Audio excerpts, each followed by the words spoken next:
Boa tarde, somos a equipe 3, que é composta por mim, Gisele, pelo Gustavo Cirino, Rafaela, Emanuel, Gabriel Cropolato e Gustavo Tomazoni. E vamos apresentar uma linha do tempo que vai falar sobre as revoluções industriais e o desafio da oficina que foi proposto. Aqui a gente desenvolveu uma linha do tempo que fala um pouco das 4 revoluções, no caso só as datas.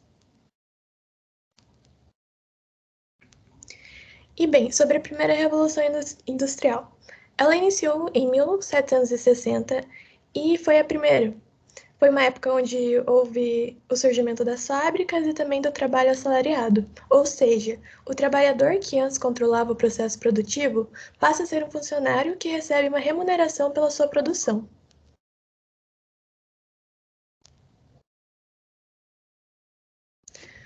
Na saúde, os maiores riscos da primeira revolução industrial eram relacionados à máquina a vapor, onde o principal problema era que em parte da máquina, materiais com emissão como vapor ou água podiam estar muito quentes ou muito frios, o suficiente para causar queimaduras ou escaldões. Bom, a segunda revolução industrial, ela teve início em 1850. Ela teve como principais características novos meios de produção, teve também um aumento de fábricas, a construção, o desenvolvimento das máquinas, que logo substituiriam a mão de obra humana. E durante esse tempo também ocorreu características negativas, que acabou sendo é, composto por muito desemprego e também a desvalorização da classe trabalhadora. É, a saúde naquela época ela era passada através do aglomeramento que tinha dentro das indústrias, que algumas pessoas acabavam pegando ou um vírus ou uma bactéria. Próximo ao século XX, a terceira revolução industrial trouxe consigo o desenvolvimento das áreas da genética, robótica, informática, telecomunicações, eletrônica e entre outras. Nelas, a mão de obra nessa fase qualifica-se e passa a liderar as etapas de produção, comercialização e a gestão de empresas. Nesse período, o problema está relacionado à desvalorização da mão de obra. A substituição do ser humano pela máquina provocou desemprego, excesso de mão de obra barata e, consequentemente, sua exploração. Mas com as greves operárias de 1917, os funcionários passaram a ter mais direitos, como novas leis e regulamentos, dos quais muitos são importantes para a imprensa.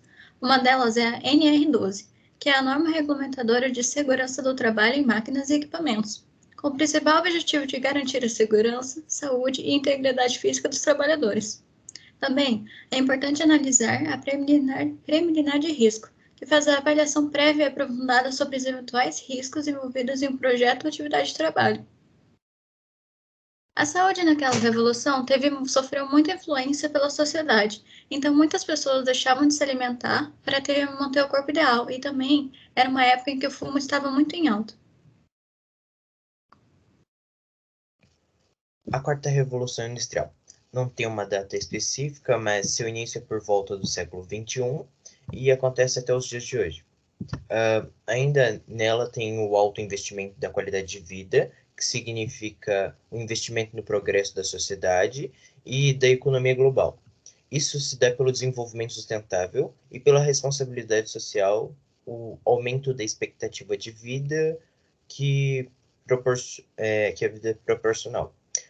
No início desse século, se acarretam o surgimento de novos paradigmas em relação à qualidade de vida do trabalhador. As condições do trabalho se tornam uma das principais preocupações para os empresários e a qualidade de vida dos trabalhadores passou a se tratar com especial atenção. Um dos maiores medos do trabalhador é a substituição pela máquina, como diz McKinsey, da Global, que afirma que até 2030 serão perdidos 800 milhões de trabalhos com consequência da robotização. Mas, no entanto, isso também pode se converter em uma oportunidade, que se dá o aparecimento de novas tecnologias Assim surgem novas profissões, gerando novos postos de trabalho em vários setores emergentes.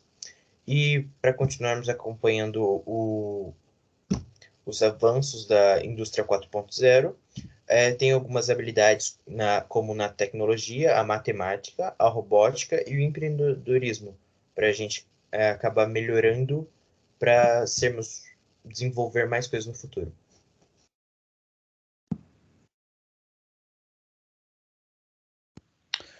Bom, agora que já vimos um pouco sobre as evoluções industriais, quero dar um espaço um pouco maior sobre os principais problemas de saúde que acontecem no trabalho. Entre eles estão o problema de coluna cervical, lombar e hérnia de disco, problema de membros superiores, lesão por esforços repetitivos, distúrbio ósseo-muscular relacionado ao trabalho e a fadiga visual. Coluna cervical, lombar e hérnia de disco. As doenças de coluna são muito frequentes no mundo do trabalho, sendo a mais comum a dor lombar, conhecida como lombalgia. As dores na coluna estão relacionadas com as chamadas afecções músculo-esqueléticas. Essas dores são conhecidas como as dores nas costas e muitas vezes pode levar o indivíduo à incapacidade física, impedindo-o de realizar determinado tipo de tarefas. A coluna pode ser afetada em toda a sua extensão, pescoço ou região cervical, costas ou região dorsal e lombar, que corresponde à região abaixo da cintura pélvica. Dos membros superiores, temos lesões por esforços repetitivos e distúrbio ósseo-muscular. São doenças provenientes da organização e relações do trabalho. As principais causas são os movimentos repetitivos, posturas inadequadas por muito tempo, tarefas monótonas e sem criatividade, ritmo intenso e imposto, sobrecarga mental e pressão para produzir.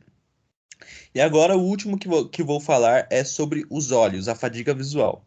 A fadiga visual é sentida como cansaço nos olhos e sensação de lacrimejamento. Causa diminuição da capacidade visual da atividade laboral. Quando se realizam atividades monótonas e repetitivas, que exigem trabalho minucioso e olhar atento, as condições de trabalho devem ser adequadas e o posto de trabalho deve estar iluminado adequadamente.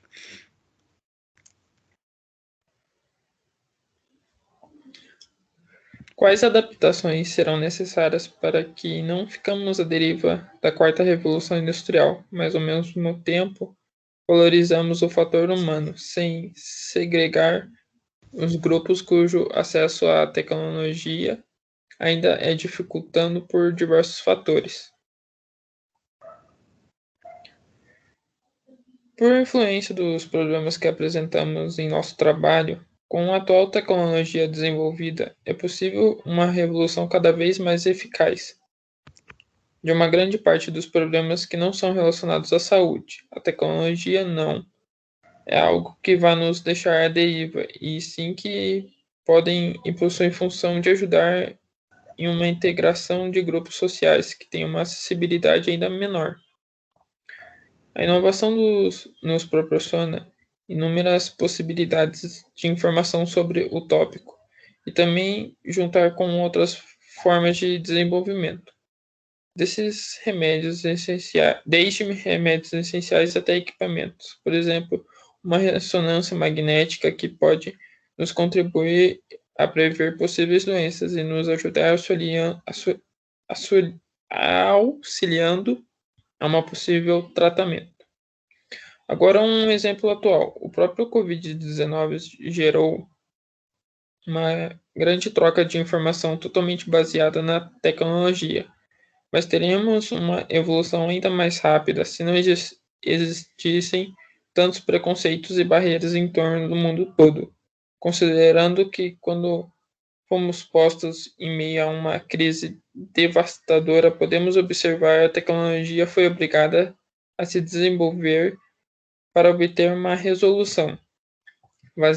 Vacinas e remédios que demoravam anos para serem descobertos foram produzidos em uma enorme velocidade. Por fim, as ideias podem ser compartilhadas e aperfeiçoadas cada vez mais com o uso da internet. E é isso, gente. Obrigado pela atenção de vocês. Nós somos a equipe 3 da sala 6 e espero que tenham gostado da nossa apresentação.